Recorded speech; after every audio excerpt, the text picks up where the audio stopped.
Hi అండి, welcome to my channel Paru's fashion. మనం ఈరోజు మంచి వంటింటి చిట్కాను నేర్చుకోబోతున్నామండి. ప్రతి ఇంట్లో వంటింట్లో బొద్దింకల సమస్య ఎక్కువైపోతుంది కదా, సో అవి ఎలా నివారించుకోవాలో చూసేద్దాం. ముందుగా కర్పూరాన్ని తీసుకోవాలి. కర్పూరము ప్లస్ నాఫ్థలిన్ బాల్స్ ఈ రెండింటిని ఉపయోగించి మనము తయారు చేసుకుందాం.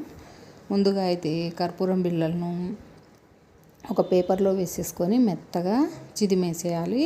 వాటితో పాటు కలరాగుండ్లను కూడా మొత్తం అలా స్మాష్ చేసేసుకోవాలి. రెండింటిని ఇలా చేసి పెట్టుకోవాలి పొడిని.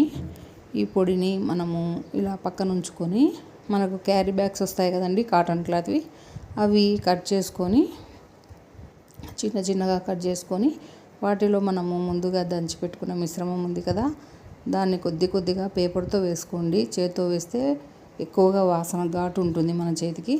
సో అందుకోసం పేపర్తో అలా వేసి చిన్న చిన్న బాల్స్ లాగా తయారు చేసి పెట్టుకోవాలి. అన్నీ చేసేసుకొని మన ఇంట్లో ఎక్కడ ఏ ప్రాంతంలో ఎక్కువ ఉన్నాయో ఆ ప్రాంతంలో వీటన్నింటినీ వేసేసుకోవాలన్నమాట. 2-3 డేస్కి అంతా మనము చూసామంటే చనిపోయి ఉంటాయి. మొత్తంగా క్లీన్ చేసుకోవడమే చాలా బెస్ట్ రిజల్ట్ అండి. తప్పకుండా మీరు కూడా చేయండి. Thanks for watching.